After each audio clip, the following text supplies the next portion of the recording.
जय श्री राधे कृष्ण। आप सभी का आपके अपने YouTube channel VK Mishra present में बहुत बहुत स्वागत है। आइए आज आप सब सुनेंगे पद्मिनी एकादशी व्रत की कथा। आप सभी भक्तों को पद्मिनी एकादशी व्रत की ढेर सारी शुभकामनाएं।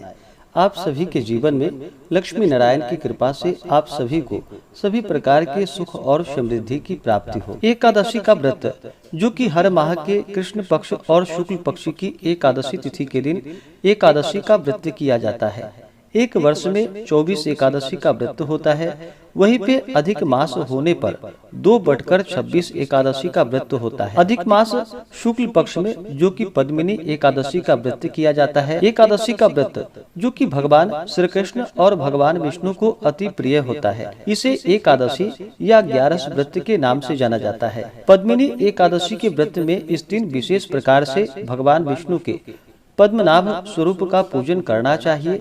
साथ में श्री राधा कृष्ण और भगवान शिव माता पार्वती का युगल मूर्ति स्थापित करके इनका पूरे विधि विधान के साथ पूजन करना चाहिए। यह एकादशी का व्रत जो कि सभी प्रकार के पाप और ताप को नष्ट करने वाली है। इस एकादशी के बारे में स्वयं भगवान विष्णु ने नारद जी से कहा था। इस व्रत के प्रभाव से मनुष्य विष्णु लोक को जाता है। यह सभी प्रकार के पापों को नष्ट करने वाली और जब व्यक्ति के पाप नष्ट होते हैं तभी उनके पुण्यों का उदय हो पाता है। उसके बाद ही सांसारिक सुखों की प्राप्ति हो पाती है। आइए सुनते हैं पद्मिनी एकादशी व्रत की कथा। तो बोलिए प्रेम से भगवान विष्णु की जय। एक बार महाराज युधिष्ठिर ने भगवान श्री कृष्ण से प्रश्न किया कि हे जनार्दन, अब आप कृपा करके अधिक मास अर्थात मल मास के शुक्ल पक्ष की एकादशी के व्रत की कथा सुनाइए। इस एकादशी का क्या नाम है, क्या पुण्य फल है और क्या विधान है। भगवान श्री कृष्ण बोले कि हे राजा, अधिक मास शुक्ल पक्ष की एकादशी का नाम पद्मिनी है। इसके व्रत में भगवान पद्मनाभ की पूजा की जाती है। इस व्रत की कथा इससे पूर्व महर्षि नारद से कह चुका हूँ। दशमी के दिन से ही यह व्रत आरंभ हो जाता है, यानी दशमी को ही एक बार खीर का भोजन करना चाहिए। ब्रह्मचर्य धारण कर पृथ्वी पर सोना चाहिए। एकादशी को प्रातः उठकर शौच आदि से निवृत्त हो, दातून करे और कम से कम 12 बार कुल्ला कर मुंह को शुद्ध करे। किसी नदी, कूप अथवा सरोवर में स्नान करना चाहिए।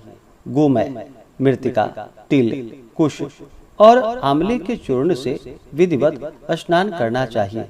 स्नान के पूर्व मृतिका का लेपन करे और प्रार्थना पूर्वक स्मरण करे कि हे मृतिके, भगवान ने वाराह रूप धारण कर तुम्हारा उद्धार किया है। ब्रह्मा एवं कश्यप द्वारा आप अभिमंत्रित की गई हो, अतः आप मुझे भगवान की पूजा करने की शक्ति प्रदान करें। हे ब्रह्मा के मुख से उत्पन्न होने वाली और समस्त संसार को पवित्र करने वाली, आप मेरे अंगों को पवित्र और शुद्ध करो। हे शंख, चक्र, गदा एवं पद्मधारी देवादिदेव जगन्नाथ, आप मुझे स्नान करने की आज्ञा दे। इस प्रकार कहकर वरुण मंत्र का जप करता हुआ स्नान करे। गंगा आदि उत्तम तीर्थों के अभाव में उनका स्मरण करता हुआ स्नान करे और धोया हुआ साफ वस्त्र धारण करे। संध्या वंदनादि नित्य कर्मों से निवृत्त हो भगवान के मंदिर में जाकर उनकी पूजा करे। राधिका सहित भगवान की स्वर्ण प्रतिमा अथवा शंकर सहित पार्वती की स्वर्ण प्रतिमा का विधिवत पूजन करे। धान्य के ऊपर कांसे का, तांबे का अथवा स्वर्ण या मिट्टी का कलश स्थापित कर उसके मुख पर जिस चीज का घट हो उसी का पात्र रख उसे सुगंधित द्रव्यों और वस्त्र द्वारा अलंकृत करे।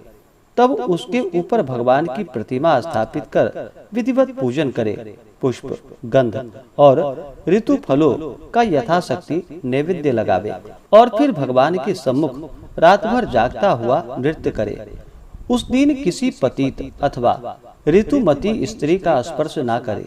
मिथ्या भाषण एवं देव गुरु की निंदा न करे। इस एकादशी का निर्जल ही व्रत करना चाहिए। अशक्त हो तो जलपान या फलाहार का अवलंबन लेना चाहिए। रात के प्रत्येक पहर में भगवान श्री कृष्ण या भगवान शंकर की पूजा करनी चाहिए।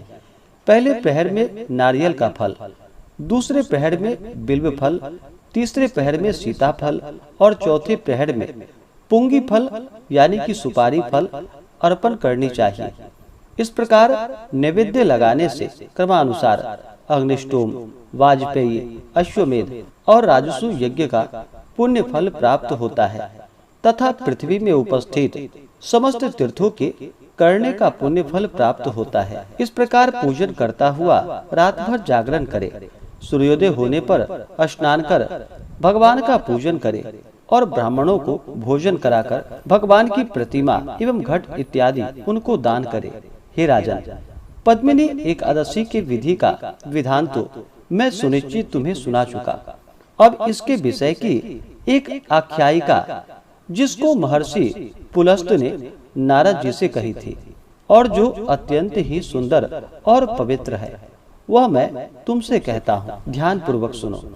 एक बार कार्तवीर्यार्जुन ने रावण को बंदी बना लिया था और पुलस्त ने जाकर उसे मुक्त कराया था।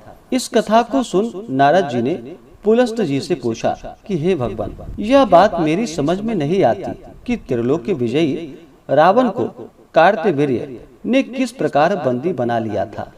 नारद जी के वचन सुनकर पुलस्त जी ने कहा कि नारद, अब तुम कार्तवीर्य की उत्पत्ति सुनो तो तुम्हारी समझ में आ जाएगा। त्रेता युग में कार्तवीर्य नामक एक महाप्रतापी राजा हुआ।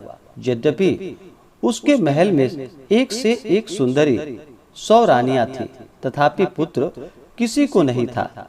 उस राजा ने महर्षि के उपदेशानुसार अनेकों राजसु यज्ञ और अश्वमेध यज्ञ किए, मगर कोई परिणाम नहीं निकला।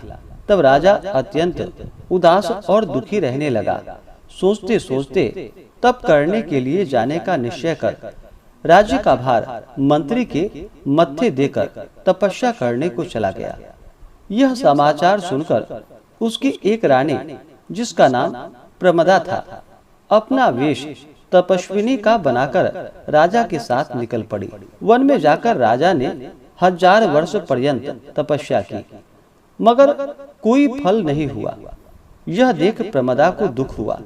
एक दिन वह अनुसुईया के आश्रम में जाकर उनको प्रणाम कर उन्हें अपना समस्त वृतांत कह सुनाया।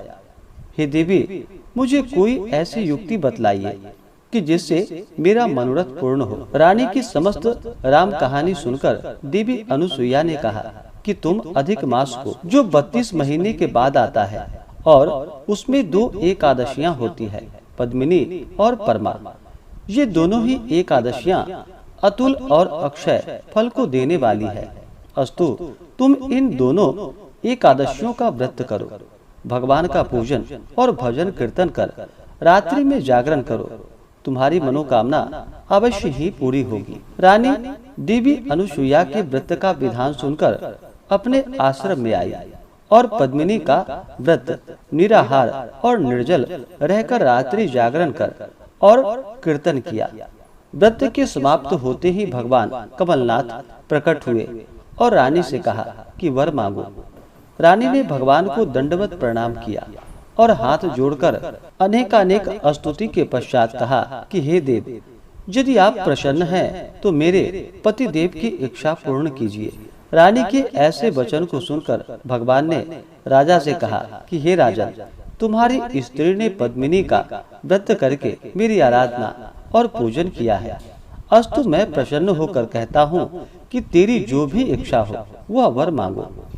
भगवान के ऐसे वचन को सुनकर राजा ने कहा कि प्रभु, यदि आप सचमुच ही मेरे ऊपर प्रसन्न हैं तो मुझे ऐसी संतान दीजिए जो सर्वश्रेष्ठ और आपके सिवा और किसी के हाथों से न मरने वाला हो। राजा के ऐसे वचन को सुनकर भगवान तथा अस्तु कहकर अंतर ध्यान हो गए। राजा भी प्रसन्न हो रानी को साथ लेकर अपनी राजधानी में आए। यथा समय रानी प्रमदा के गर्भ से कार्तवीर्य का जन्म हुआ, जिसके समान तीनों लोकों में कोई नहीं था। यही कारण है कि उसने रावण को बंदी बना लिया था। इस प्रकार कथा कहकर पुलस्त ने नारद जी से कहा, इसमें आश्चर्य का कोई विषय नहीं है। पद्मिनी एकादशी का महान प्रभाव है। श्री कृष्ण जी बोले कि हे राजा, इस व्रत को तुम भी बंधु बांधवों समेत करो, तुम्हारा कल्याण होगा। भगवान के आज्ञानुसार महाराज युधिष्ठिर ने भ्राताओं सहित इस व्रत को किया। मलमास की एकादशी का व्रत करने वाला महान पुण्य का भागी होता है। जो लोग इस कथा को पढ़ते हैं एवं सुनते हैं उनका कल्याण होता है। तो बोलिए प्रेम से भगवान विष्णु की जय।